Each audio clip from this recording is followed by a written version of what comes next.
Bachtiar Nasir akhirnya kalah oleh desakan massa di Malang. Sembari meminta dijamin keamanannya, dia batal untuk manggung dalam acara yang disponsori oleh Majelis Intelektual dan Ulama Muda Indonesia atau MIUMI. Bachtiar Nasir adalah penceramah agama yang bermain dalam dunia politik di Timur Tengah. Ada jejak bantuannya yang ditunjukkan untuk pihak pemberontakan yang terlibat konflik di Suriah. Lalu, saking disegani, kiprahnya sampai ada tokoh pejuang Uighur yang sempat bersilaturahmi dengannya.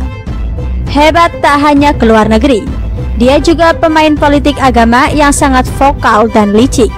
Dialah pentolan yang mengangguk untung dengan menggelar demo yang disponsori secara ratusan miliar.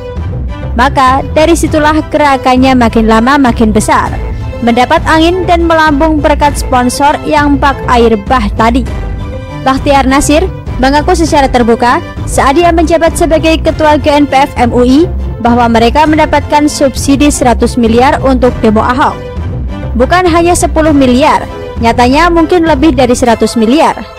Kami disubsidi lebih dari 100 miliar rupiah, ungkapnya dalam konferensi pers di Hotel Grand Sahid, Jakarta, seperti yang dimuat dalam situs tribunnews.com. Peneriak khilafah serta revolusi ini pernah membantah orang yang menudingnya sebagai jubir khilafah dan menyebut mereka kaum tolol. Upaya membalikan fakta serta ditambah mengklaim diri sebagai seorang pembela Pancasila. Bachtiar Nasir sempat lama tak kedengaran setelah pernah ditetapkan sebagai tersangka oleh polisi di tahun 2019 atas kasus dugaan tindak pidana pencucian uang atau TPPU. Kasus dugaan TPPU YKUS itu sudah ditangani Bareskrim pada 2017. Saat itu, polisi menegaskan ada aliran dana dari Bachtiar Nasir yang merupakan ketua GNPF MUI ke Turki. Padahal dana yang dikumpulkan di rekening YKUS untuk donasi aksi bela Islam 411 dan 212. Diduga dana tersebut diselewengkan.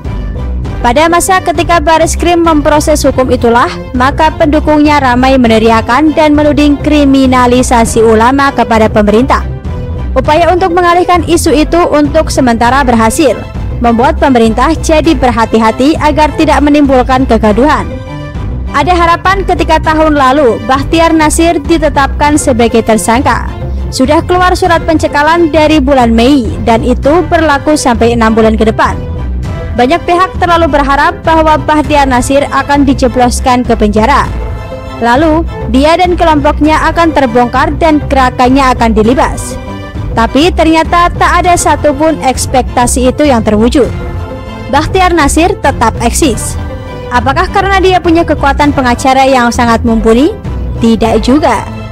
Apakah ada demo yang digelar untuk meminta pembebasannya? Sejauh ini tidak terdengar. Lalu, apa yang membuat Bachtiar Nasir tetap santuy dan bisa eksis ceramah sana-sini? Tak pernah ada kejelasan dari pihak kepolisian. Apakah kepolisian terlalu berhati-hati, mengingat pengaruhnya di kancah perpolitikan di Timur Tengah dan di dalam negeri? Bisa jadi ada kehati-hatian atau terlalu menghormatinya sebagai ulama.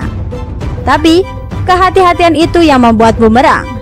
Dengan penanganan yang serba hati-hati, maka penceramah provokatif dan kontroversial ini tetap memiliki ruang gerak yang bebas.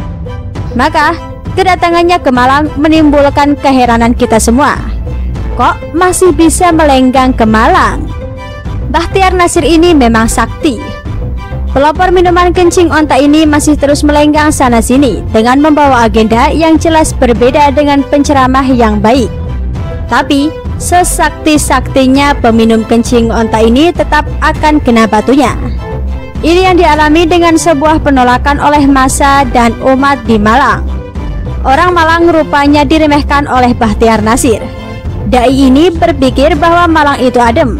Ada kelompok pendukungnya yang akan menyambut dan mendengarkan ceramah agama yang kerap bermuatan politik dan banyak gado-gadonya.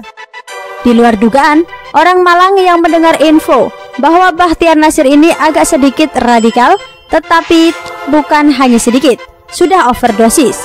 Maka gelombang penolakannya itu membuat dia terpaksa tak bisa segarang di Monas. Pelopor berbagai aksi yang masif di Monas itu melempem di Malang. Panggung yang hendak dibangunnya di Malang langsung runtuh. Kalau Malang sudah menolak, maka jangan lagi menginjakan kaki di sana. Arema kok dilawan.